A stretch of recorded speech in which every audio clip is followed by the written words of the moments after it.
Good morning, Tansi. Kita tamiskat na anots kay kisepak. Nasits emino si kisikaw eminikuak. Mantu. Minan nanas ko mamantu. Kay si minikuak anots kisikaw. Kita tamiskat na kagino, early childhood educators. Thank you for working with our little children. Kita tamiskat now. My name, Rebecca Ross. I'm from ÇİმინŊʲİ Nation. I'm a Ojibwe-Cree woman. I'm a grandmother with 3 grandchildren. I have two granddaughters and a grandson. So it is with honor that I'm here to moderate this panel of distinguished elders. So we have a number of questions. I'm going to ask the panel. We had a lot of questions, really good questions, but we can only ask so many. So my first question, but maybe before I go into that, my background, I went to school in Cross Lake, Dauphin, Brandon University, and University of Manitoba. I'm a former teacher, early childhood educator, classroom teacher, resource teacher, and was a council member with Cross Lake Band, and also education director for 19 years. So that is my background. So with that, I'm deeply honored to moderate this panel, like I said, of distinguished elders. We have questions, and my first question, I'm going to ask one of the elders. Maybe I'll get Eunice to lead off with the first question. If you can tell us about our traditional ways of the child rearing and about the way things used to be as First Nations people. Tansikagi peu isiu pigiawa swag o te peu tanak kayas pitus kikiskeni tena no te isiu pigiawa sunaniwak. Ego si Eunice. Kaya suma mitoniki kiwestan eunigi Çİმინ낳ʲİ Kakena wena giwi stade ko spi. Magano spi to sa go hispano. Mistayege gon ke wanai go no.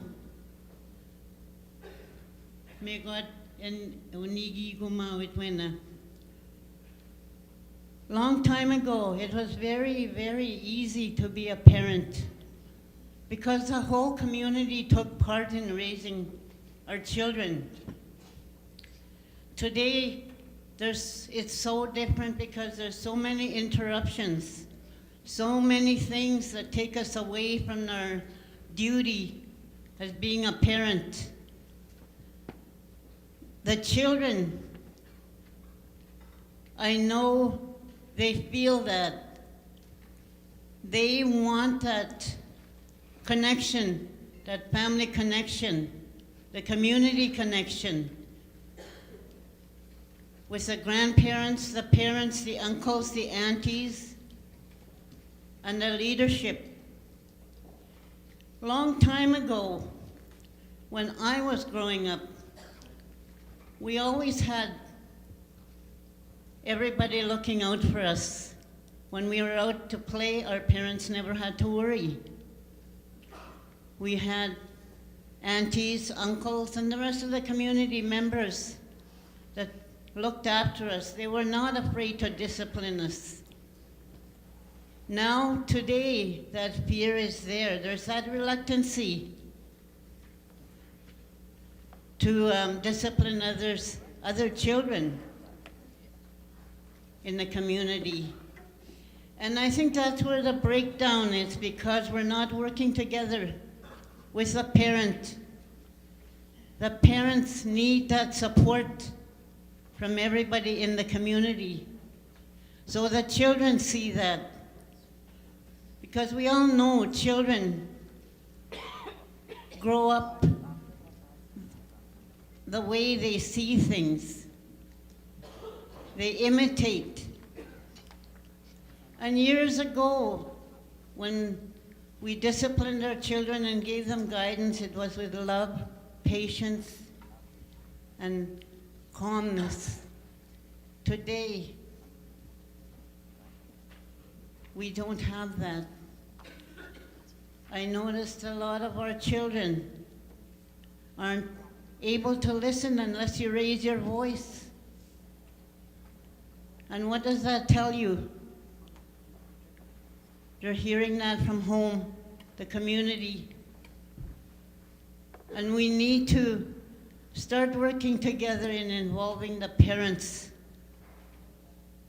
Because the parents are the ones that guide their children. And we need to give them that guidance.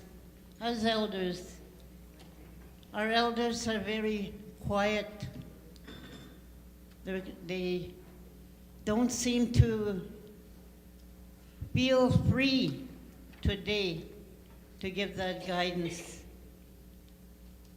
But I think if the parents know that they can go to the elders to get some guidance, they will be more than happy to get that guidance, because we all know elders are very humble.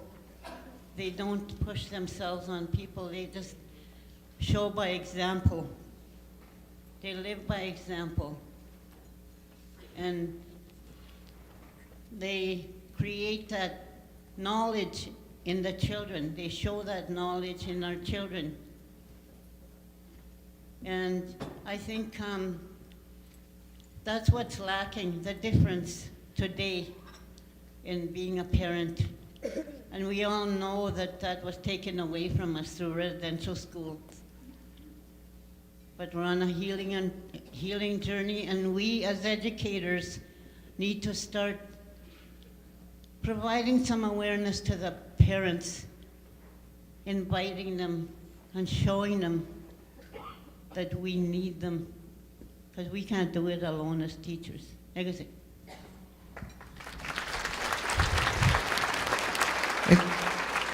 Ikusani Eunice kinanas komitten kay si witamoitsik uke uta kapitsik.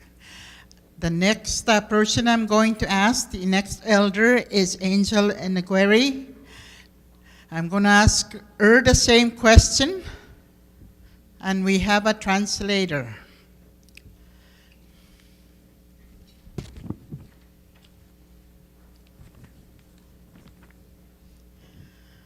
And the question we have is, can you tell us about our traditional ways of child rearing, about the way things used to be as First Nations people?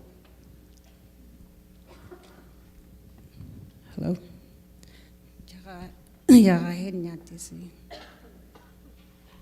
Tantu Dene sekui dani yesi. No Enekwinare do sekui na Dene hene.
estudanet ene tsena ga itelela none estudanit tsena ga ite ya ni se la to hosi de se question da to hosi ya estunest in la hosi ya se de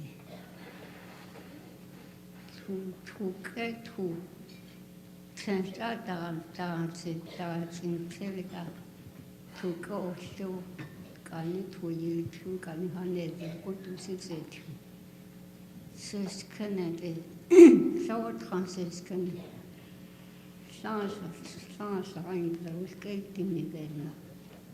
C'était assez que n'allait installer un peu. Tonis, ce qui capit, va avec elle et on s'appelle. Tel chasse la débat. Va avec elle et l'aîné. Et je faisais un là, pour poser le là. Je n'ai pas de bêtises ni de dire. Je n'ai pas de don ni à tout là. Je ne connais pas de tout le hélas fini. Donc, son n'a ne canne donc porté de nous sans d'autres. Et il dit.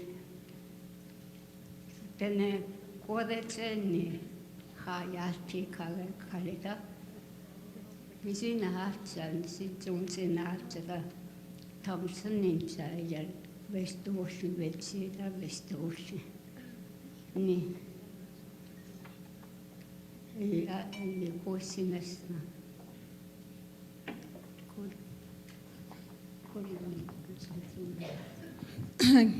Good morning. I'll do my best in translating. My mother is, she comes from Northland Span, as well as Modas. And she grew up in a old, how she grew up is a lot different than today. She said she grew up with the wild, the land, but how she sees the world today is a lot different, and seems like young people are lost within their culture. Some of the kids today, they don't speak their language, and she said she helps and how she grew up is a lot different with the school and where she went, and it's got a hold of her, I guess. Not sure, but she has 9 children, and one of my brothers have passed away. My father was Archie Enekwinnare, and he also helped with the community for the last 20 years. He was on the elders panel for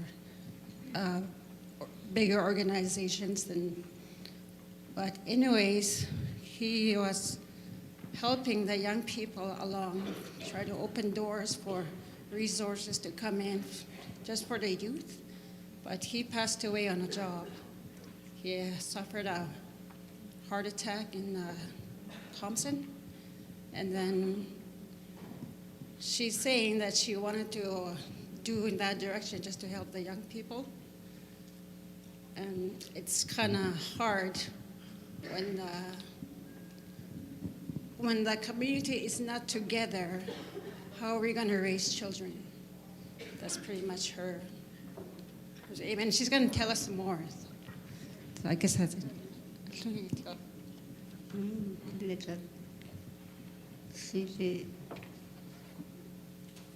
Se cuile multe current will se cuile la you the anen the anen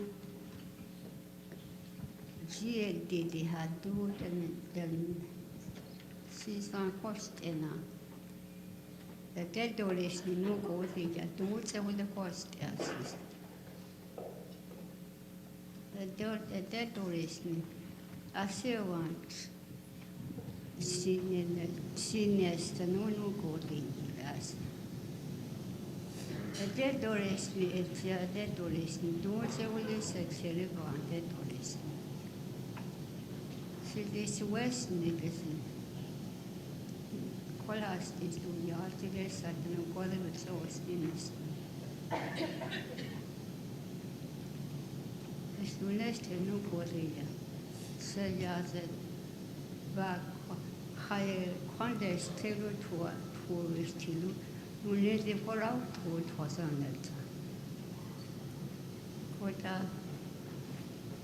Lord in Senoko, Lord in Lord in Watson that three years at Adam will test in no lesson. We are the Aquari will say what you know her. Ned Darlahan Ellie will tell her.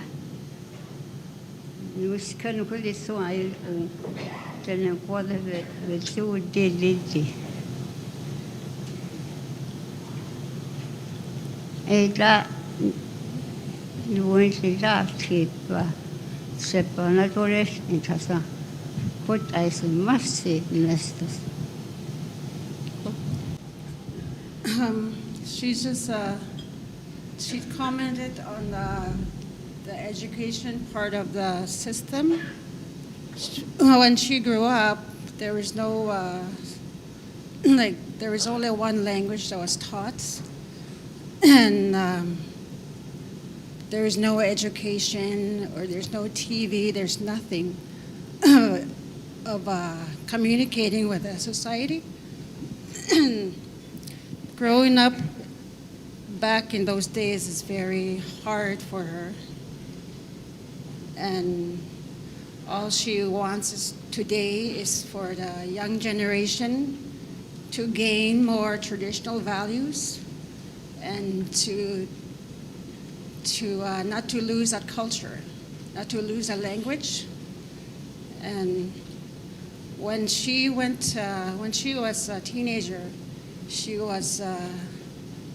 said she was very scared to ask for stuff, request for stuff under her grandmother. And today it's not like that. Kids want an iPad. Okay, I'll go to Walmart. But yeah, today it's a lot like she wants the youth, the best for the youth, and keep up with the traditional values and other aspects. She will talk again when it's her turn. Merci.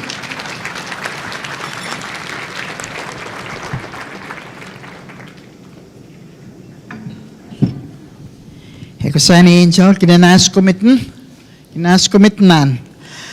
Okay, I'm going to ask one more elder, the Ojibwe-Cree elder, Helen Lagorio, the same question. Can you tell us about our traditional ways of child rearing, about the way things used to be as First Nations people?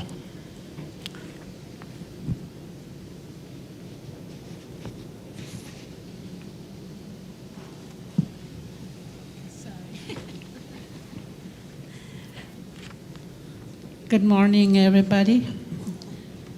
I speak the Island Lake dialect, and numnendane pisane pintagian ma ewap magnjaks jakswet mateyap igakin magmayat ikogekinawa kispenun wetun jek was ka magnante ke ang ktagan wajing skame bezaning kispun jek ndata kwansa nebi flat kisn kat matun ken siek awanenu and wenjian. Okay. I'm gonna say this in English so everybody can understand me. I wrote some things because I thought about this for a while, because I got some questionnaires, so I sat down and I thought about it. And his question was, can you tell us about our traditional ways of life, about the way things used to be, and about who we were as First Nations people? So I'll start off by when I was very small, young, I should say. I'm pretty old. I know I don't have white hair, but I'm 70 years old.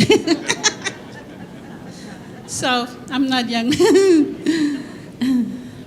Okay, this was before electricity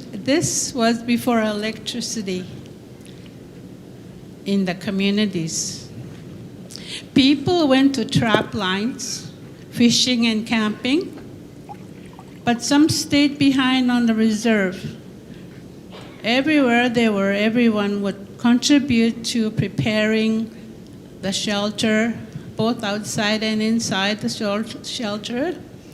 They would gather firewood for cooking and keeping inside warm. The men and the boys went hunting. Sometimes women and young children set snares for small game. The women also prepared to receive whatever the men brought home, like meat and things like that. In the summertime, there would be fish for the family. The big game, such as moose, would be shared among all the members of the communities. In the summer, everyone would go berry picking.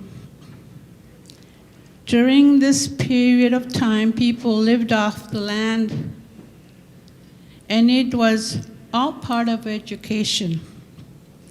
The only difference was there were no desks or pencils. Yes, there were hard times, but people survived because they had their own medicine from the land. They knew which plants to use. They had clothing made from animals. Most of their needs came from animals and plants. As First Nations, they were self-sufficient. That's what the First Nations were, very self-sufficient a long time ago. And I think it can happen again. And that this was a long time ago. Nowadays, it's different. Things have changed.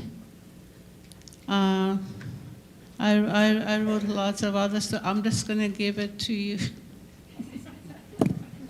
Because that's not part of the question. Thank you all for coming here, and thanks for inviting me. Thank you. Thank you, Helen. We'll go to the one more elder on that question. We'll ask maybe Irvin Wilson to answer that question. Can you tell us about our traditional ways of child rearing and about the way things used to be as First Nations people?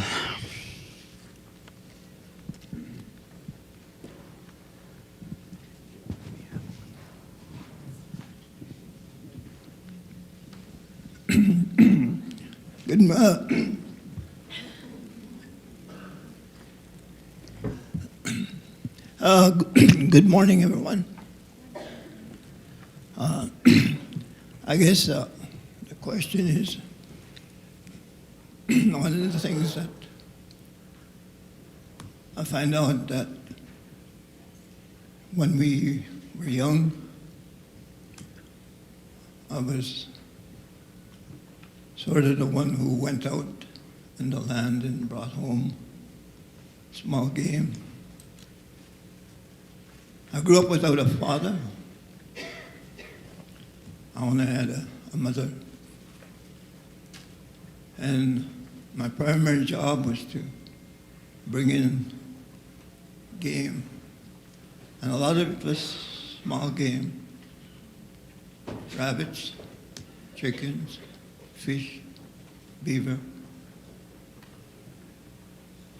one of the things that we realized is we were connected to the land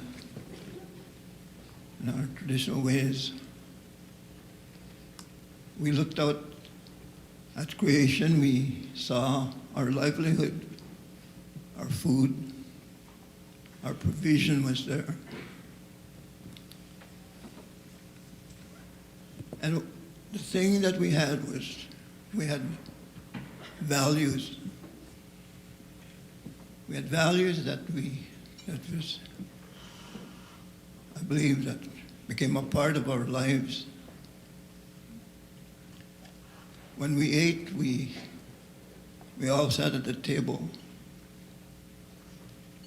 We shared as a family unit.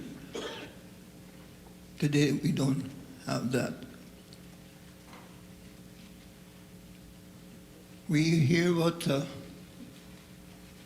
the term engagement. And one of the things I really believe in, transformation will only come through the spirit of collaboration and community engagement. In our early lives, we had community engagement. Community engagement has to become a very foundational framework of our development and education. When I look out here today, I see history makers, I see world changers. I see people that's going to contribute towards a framework, creating a framework, so that our people will maintain that resiliency. When we are disconnected from the land, we lose our identity. If I was to ask the question, what are the two most important days in your life? If I was to ask that question, we would kind of think. But to me, and to our ways of life, is the day that we were born, and the day we found out why we were born. Because we have our children, they're asking themselves this question: why am I here?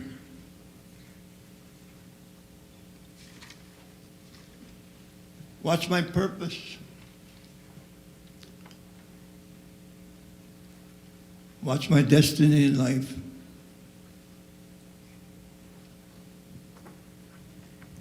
And we have drifted away from, I like to call it landmarks, ancient paths.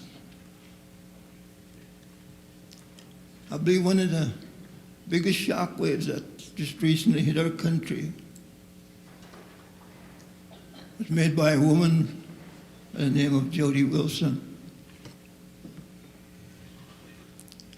I think she created a shockwave that rolled across this country. And one of the values of our people were brought to the forefront. And that value was truth.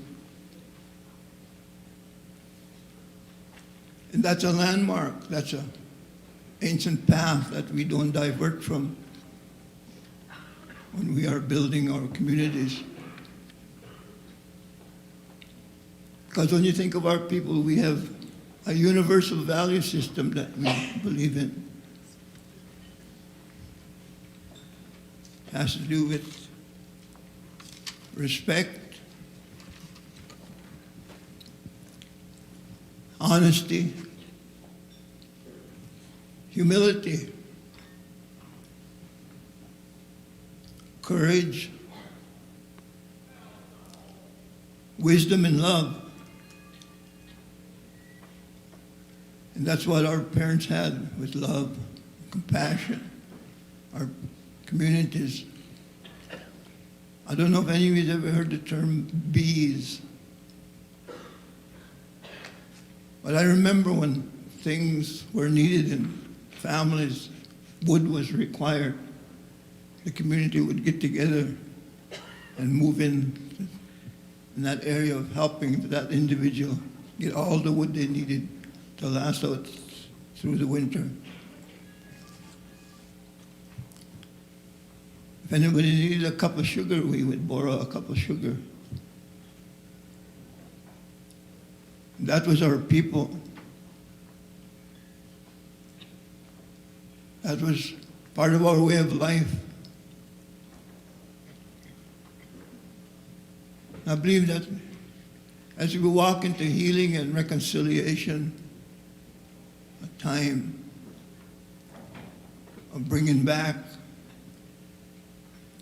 of who we really are.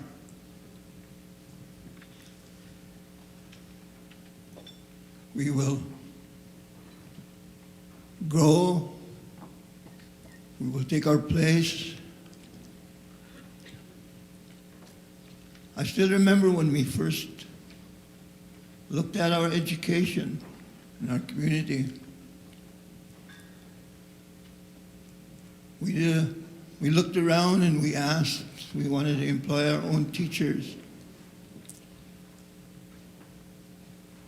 And we had none. But today, when I look out into the audience here, I see a wealth of knowledge. I see educators that's going to help shape the future of our children. And our children are all gifted through your knowledge and through your learnings. Those giftings could be brought to life so that they in turn could get up and be the young man, the young woman that they are purposed to be. Our people are resilient people. We will not die out. We will continue to go forward.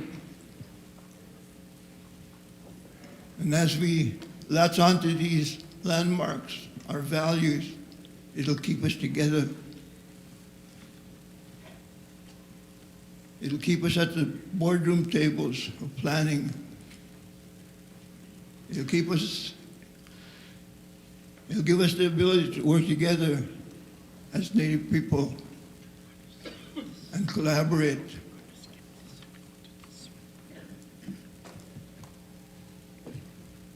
And walk into our future. Thank you.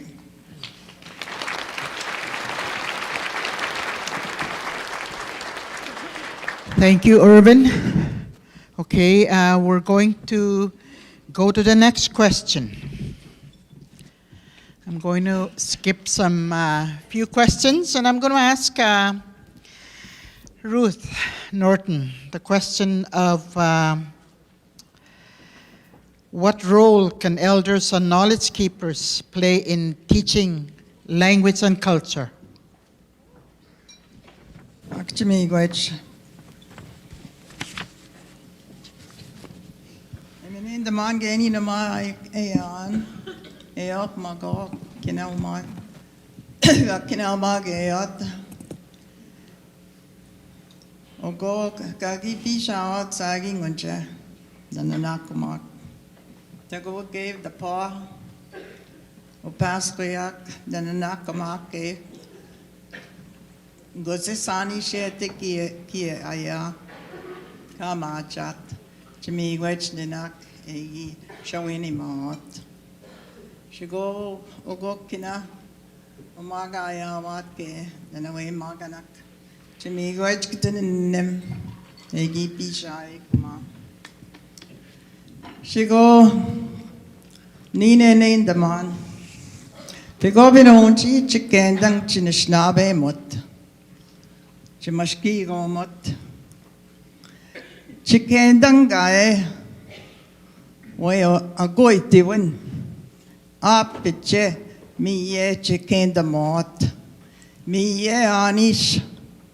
Kagito tamot mewisa. Kchinishnabek. Monyashak magi bijawak. Ugi kwechmo anine. Kagite bendamot oike. Chinishnabek. Misa tashye. Kajituat treaties. Minine nendaman iktad sianchigo. Bigo abino unchi chikendang ogonene. Tago ye gagi sesek. Gagi pi sesek sago mikae. Bigo chikendamot ki not. Che kanona ek. Kinao mao ani gabi se sek. Apiche mi yen in the nendam. Chicken the mot gibinonji and sak habinonjiak. Poshkege. Shkayansak kakwe. Anamiawat. Kakwe. Nishnabe mot. Mige. Chayawat. Shawanim. Kinaumam. And I don't think I'm really answering her question, but I came here for a purpose, and that's because as a former educator, and I've been in education for over 50 years, I believe that the language is very important, and I believe that it goes with our treaties. Every single child across the country, and especially in our areas, Treaty 1, those kids should know what Treaty 1 is and what exactly happened in Treaty 1. They have to know when they're 1, 2 years old, 5 years old, I own this country. There is no way that they should not know what the treaties were.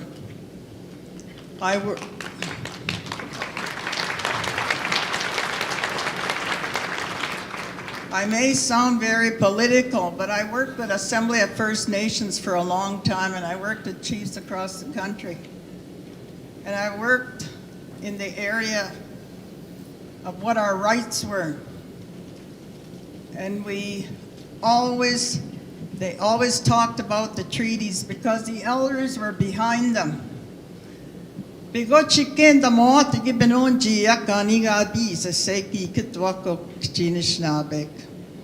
an old man from Onion Lake, Saskatchewan. He couldn't speak English. And he told us in 1993, you have to teach the kids the treaties, what came up, what was in the treaties, who sat there, how long did they negotiate, what did they negotiate. Those kids have to know that. The rights, their rights, the water rights, and also with that, to me, the history has to be taught to the kids. When I was a principal at the high school, I taught those kids our history. One of them came up with our card from 1932 when we were still under the siege of in reserve. We always had to be in our reserve. We couldn't go out of our reserve until the agent gave us a card. Now here, the agent would say, you have the permission to go out of your reserve. You imagine that? And then in 1960, I told the students, that's when the reserves opened up. Those kids have to know that history. Why it was that our people who were fishermen, and they even had to have a card to go out hunting, everything was right there that they owned. They had to ask the agent. And so that history has to come out of our schools. No one else has that responsibility but you. You are the teachers, you're teaching the kids, and they have the right. If there's ever a right for our Indian kids, our Anishinaabe kids, our Cree kids, and they have the right to learn what the treaties are all about. And they have to learn the history. Because when they go into the universities have their own way of telling history. Half of the time I don't believe them. Because I know from my parents, my grandparents, what came about. And I'm old enough now to say that I experienced that when we were locked in our reserves. We were under siege. And that was after the treaties. Those children have to know that right from the time that they enter kindergarten, grade 1. I have a little granddaughter, great-granddaughter. The Creator gave me I wouldn't say replacement, but someone who was like my son Derek. And her name is Gemma Fontaine. Anishinaabe mo sigo ay question. She knows what I'm talking about. She's 5 years old and she's able to talk to me. But I'm teaching her what her rights are, where she's from. So to me, as an old-time educator, those are the two things that are most important for our children to learn. The treaties and the history and the language, 3. So to me, until my dying breath, I'm going to be telling the teachers, tell the kids the treaties, their treaty right, and tell them our history. Those are the 3 things that they need to know. Amen. Thank you, Ruth. We're going to Modeste next to maybe answer that question. What role can elders and knowledge keepers play in teaching language and culture?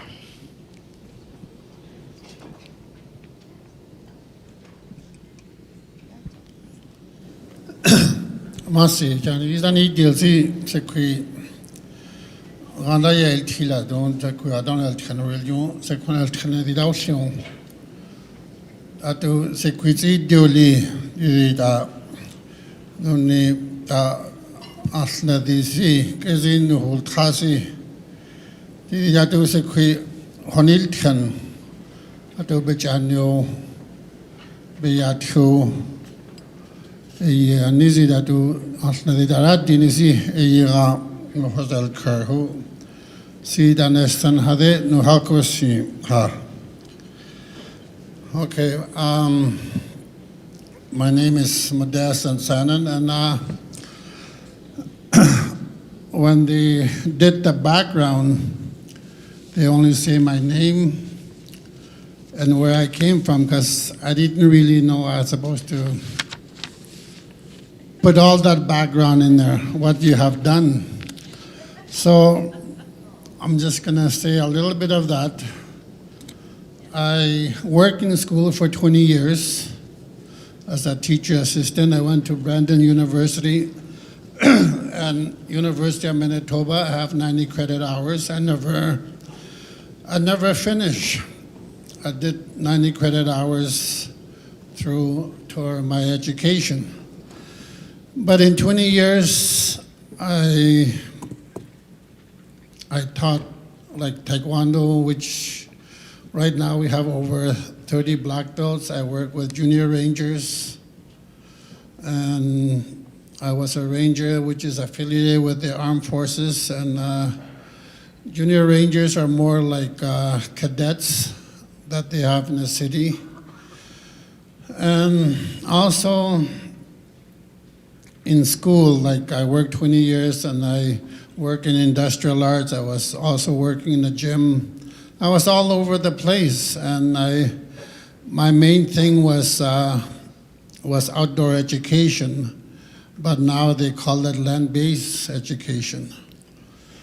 So I did that for 20 years, because before that I used to work in framing on carpentry for 6 years. So I work in industrial arts, also working with so I've been all over the place with the school. And before that I was like in commercial fishing and also trapping for about 13 years before I got involved into the school. So with all that experience, I always focus on what was important to me was culture. And our culture is our language and our tradition, and to live off the land. So I always focus on the language and also the culture. And I focus on single parents. You know, their children, I take them out hunting, fishing, like through school hours. And also I do that every weekend. And for me, you know, a few elders that talk, most important is our treaty. Very important, and our language. So to me, as was a teacher, what's important for me is language. How can we teach our kids to learn their language again? Because most of us, we speak and in our language, but you know, I notice when we're speaking, sometimes we use English and our language together, and most of the time we say things like nouns, we say it in English. So for example, you know, one time I went to a classroom, this is before when I was still in school, like working, this about 10 years ago, I went into a kindergarten. And I point to a chair and I says, in my language, I says, "Didi laulia." And the kid told me chair. So I started listening to people who were talking to little ones and were saying nouns like, you know, like objects. We say it in English, like door daring tea. So door daring tea like means close the door, but already we say door in English. So for the little ones, they're like sponge, you know, for them, that's their language. You know, that's a Dene word, you know, door or chair or spoon, you know, spoon tea. And I start noticing that, you know, I says, okay, these kids are learning what we're teaching them, what we're saying at home. So when I think about language, because today language is very important to me. And we should start as early as we can. And the easiest thing we can teach is that kids could see and they could listen, and which is syllabics. That's the only way we can do our syllabics is sounds. If we learn how to read syllabics, we can read anybody's language. You know, we can even read Chinese language because it's a sound. We can even translate Ojibwe or Cree or Dene, you know, because we can translate it because it's written. So if we start teaching, if we really want to survive with our language, the best way is syllabics. Because it sounds and it's easy to learn once we start teaching them. And the other thing is culture, like the elders are saying, our treaty and our history is very, very important. Because I come from Treaty 10. We have to teach our kids what is Treaty 10, because it's different from Treaty 1. Because we don't have farms, we're hunters and fishermen.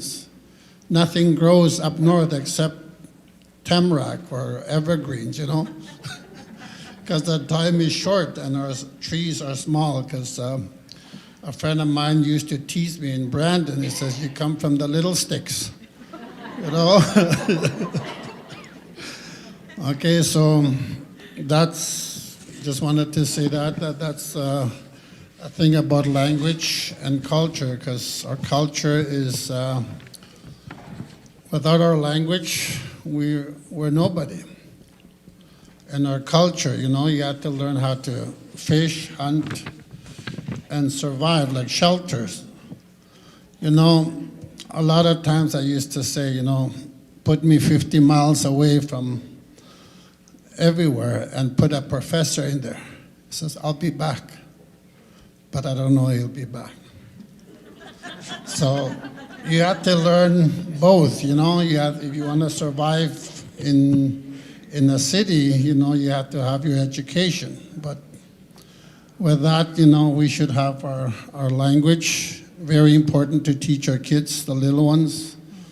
And our culture, weekends. I used to take my son out hunting or fishing. We have that time, so if you do that every weekend, there's 52 times in a year. So, okay, thank you. Okay. Modest. I'm going to go to the next question. Our time is going fast, and I'm going to ask Elder Don about this question, and maybe the others also can answer the question too. This year, 2019, is the International Year of Indigenous Languages. How can Indigenous languages be taught to the children in early years, early learning? Ang ginagawa.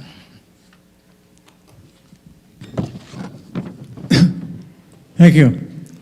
You should teach them right away.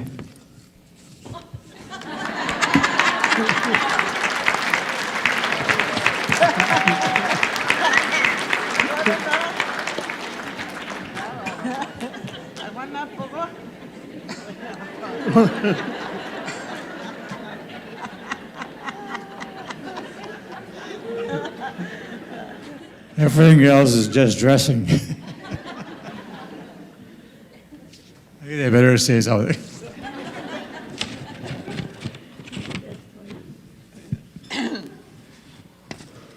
When I first day of school, Norrie House, I was 9 years old. I tell people I was 6 feet, 200 pounds, 9-year-old.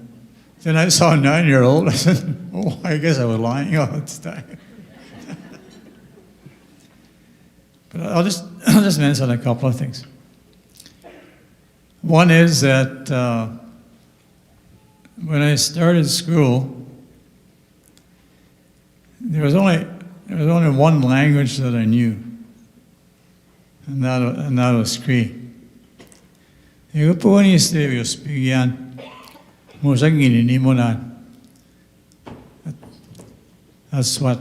what we did.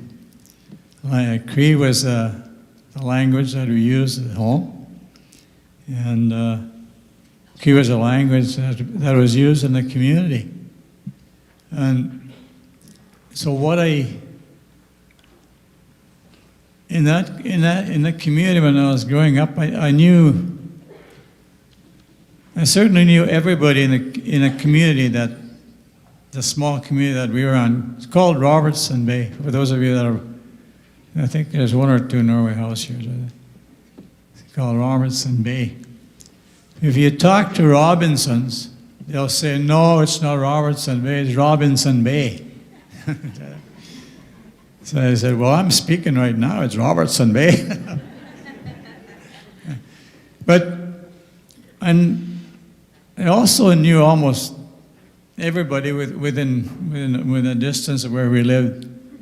And certainly most of my relatives at Rossville. Rossville is the main community at Norway House. I knew where my family came from. I know who my relatives were in those communities, and occasionally we even met them. One of the things that's been mentioned is that there was always communication between the people and between the communities. And even in the old days, sometimes the family had put their family together and they'd go visit Cross Lake, Oxford House, and wherever else you could get by canoe. And so when you talk about what should we teach, I think we teach about our family and our friends and our relatives that live in the other communities. Because one of the things that I find happening, and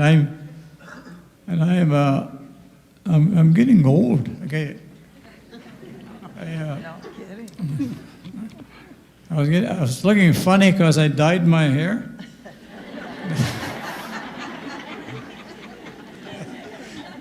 What? When you're over 80 years old, you shouldn't walk around with black hair.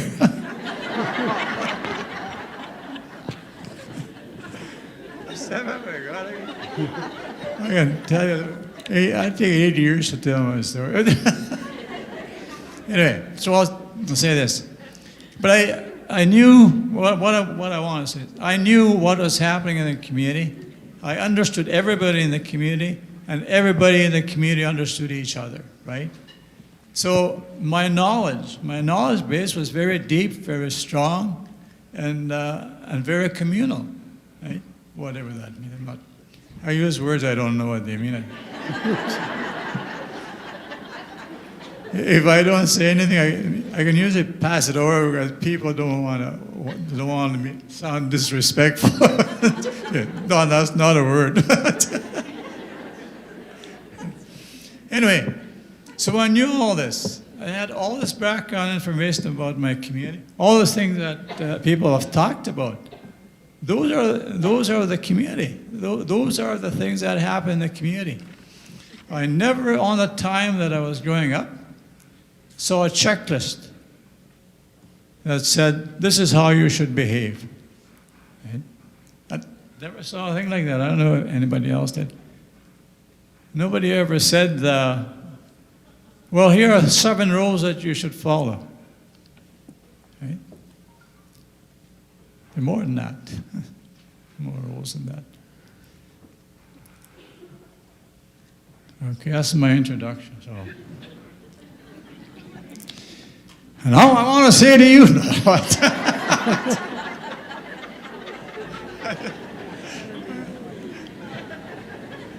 I'm also a theologian.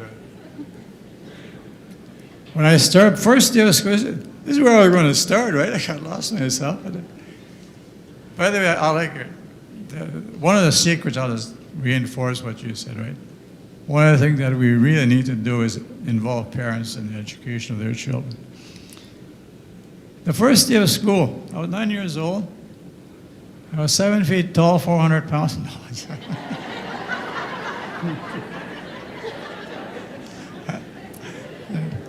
well, somebody has to be funny. Everybody is serious as well. It's warming you up. But the first day I walked in school, like of course I knew everybody that was there, right? One room school. For those of you that know our house, it used to be right behind the RCMP ground at our house. There was a one room school. That's where I went. So the first day I walked in, everybody was in little rows, 2 or 3 people to a desk, and then at the appointed time, the teacher walked in, right, and began to teach. And all the time that she taught, I didn't understand one word she was saying, because she was talking in English, and all I knew was Cree. That's one thing. The second thing is that all that knowledge that I just told you about, it really didn't mean anything. Because what I was learning was a new language with new materials that come from a new country, old country, I guess. So one of my missions lately is to follow in the footsteps of Ruth Norton. I want to pay respect to Ruth because he's not listening to me, but that's okay. I'll still talk about her.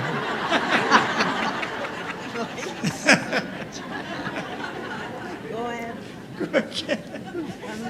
There's two things I always remember about Ruth. One is her commitment to the language, really, right? The other one is her commitment to the old people. When she first started the Manitoba Association of Native Languages, there were 60 people from almost all the reserves in Manitoba that was a part of that development. Right? So, and ever since then, she's kept that up. She's kept that up. And still, to her, language is still important. So, what I learned and what I want to say to you. Oh, I got lost of time. I got 3 minutes. What I want to say is, what I want to tell you is this: all that experience that I had when I first went to school, that was not useful to me because I didn't understand what the teacher was saying because she was speaking in a different language, right? And so when your children come into the classroom, right, make sure that they know what it is that you're talking about. Because maybe the information that they bring is not the information that's in the textbook. Right? Well, I guess that's enough. Thank you, Don. Now you know why I left them at the end? Okay, I have, time is coming to the end, but I want to ask this question, and I'm going to ask any one of the elders to answer. How can the parents, grandparents, homes, schools, and communities nurture the spirit of the developing child? Okay, who wants to answer that? Thank you, Ruth.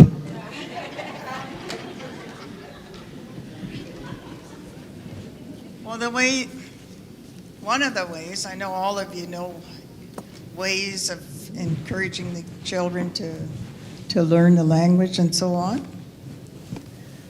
But I think if you have programs such as immersion's the best way, or the bilingual one, at least you give them something to go home with. Why I'm really big on immersion is because you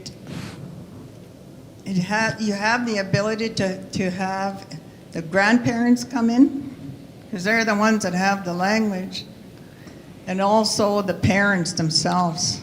They come into the class, and they help the teacher. And you may have people that right in your schools that are very good speakers that'll come into the class as well, because it's an immersion program. And to me, that's what I've seen across the country. That's very, it's flourishing, and the kids are beginning to really know the language inside out. So everybody, I've always said, every school in the province of Manitoba, our schools that is, should have immersion. Immersion of Cree and all the other Ojibwe and so on. We not खेरि ṕ Ꭿန့. So you start off an immersion program, or you could have a bilingual program to integrate them into the language, or if they only speak English, you integrate them into your language. And the elders are so important when you start off your bilingual program. They're the ones that know the language. And I've seen it in the ₦, I've seen it in Blackfoot country, Mohawk country. They have their immersion. Up north, they have their immersion programs, and they're successful. The kids are learning their language, and I'm a real fan, that's what I think we have to do now. Not only that, but you have to be really strong. The parents, most of you are parents here. Go to your councils and whomever runs your education. Go and tell them that you want immersion programs. An immersion program is the key for our kids to learn within the class, because our kids are going into class anyway, and why are we still teaching them in English? You know, they're going into class, people are still teaching these little grade 1s English. You should be teaching them your language. Teach them right up to grade 8 if you want. But at least they have to have a basis, a foundation for them to know who they are as Anishinaabe people through their language. They're going to have English all over the place anyway. On TV, wherever they go with their parents, there's English. It's all over the place. And I think my last point is going to be we should be like the immigrants that come here. They keep their traditions, they keep their language, and they make sure that their kids know about their old country. And we have to do that. Thank you, Ruth. I'm going to get Eunice. Eunice, so I think she wants to say something. I couldn't see, so I was looking at the screen over there. No, but I really would like to speak to that as well, because over the years, we're losing our language more and more. And Ruth and I have been working on trying to revive our language for many years already. And the biggest mistake we make is that we pay lip service to it, but we don't practice it. I think we need to start getting serious and teach our children the language through immersion programs. I taught immersion 1 year to kindergarten and nursery. And you wouldn't believe those kids caught on so fast. to the syllabics. But one thing that didn't happen was it didn't continue to the next grade. We need to be consistent about teaching our language. It's so important that kids know who they are so they can have that pride and that foundation of being a Cree child, a Dene child, Ojibwe. It's so important. We can't just sit back anymore. We need to have our daycares be total immersion. Before we lose all our elders, the elders now have to be encouraged to be involved, and they will be once given that opportunity. It's so important. You know, my heart just breaks sometimes when I look at these children, and even the older people, they want to learn Cree. They want to learn who they are. That need is there, that desire is there, but we're not giving them that opportunity. We're not giving them the tools to learn the language. You know, when I started school too, just like Don, but I wasn't as big.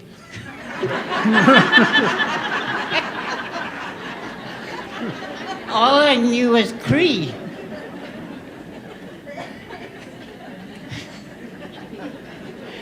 And, you know, I felt so good. I was so proud of who I was before I went to school. But when I did go to school, all that was fading away. It was not important in that building where I was. My language was not allowed. It was discouraged. And we need to start letting the children know who they are, the foundation of who they are as our First Nations people. And that we can do that through our language, our culture. We need to start really being serious. And our elders are the ones that are going to have that. They're going to have that. They're going to be able to impart that tradition and knowledge to the future generations, and we need to start doing that before it's too late.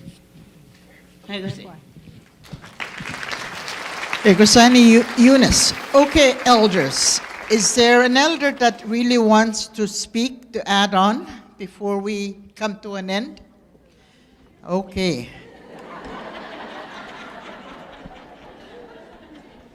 You started laughing before I even. I want to reinforce the language, but I want to also reinforce the strengthening of the family. If there is something else that we should work on really hard, is to strengthen our family relationships. There was a time when it was a family that raised a child. And so I beg of you as parents, as teachers, please begin the work of strengthening our families. Don. We have Irvin. I'd like to leave this comment, what Don made. If there's anything that we need to do, part of it is the children that walk through the doors of our schools. A lot of times there's broken attachments. I believe that our kids want to attach themselves to someone. And when that child will attach themselves to someone, it's going to be someone that they trust. And the family unit is so critical. It's a spiritual unit that has been broken. And That's why we see isolation of our children sitting in a corner. There's broken attachments and they're looking for someone to attach themselves to. In regards to the language,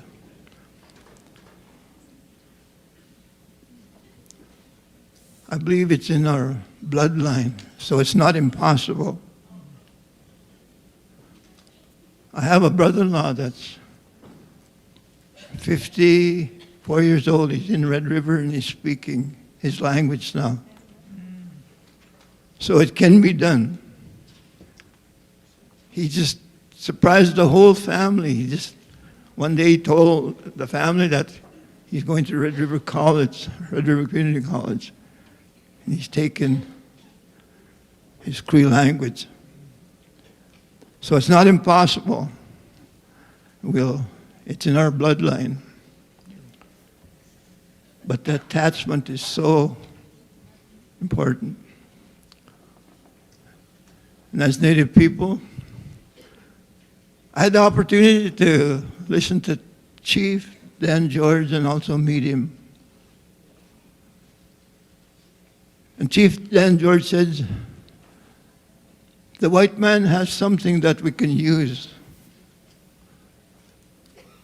And he encouraged us to get a hold of it. And he said, it's education. It's a tool. It's a weapon. And we could survive. We'll be able to survive in both worlds. And I like that. Thank you. Ekusani Irvin. That concludes our grandparents panel. We could have gone on and on. Yeah, thank you. Kinanas komit na o kagina. Miigwets. Ekusani.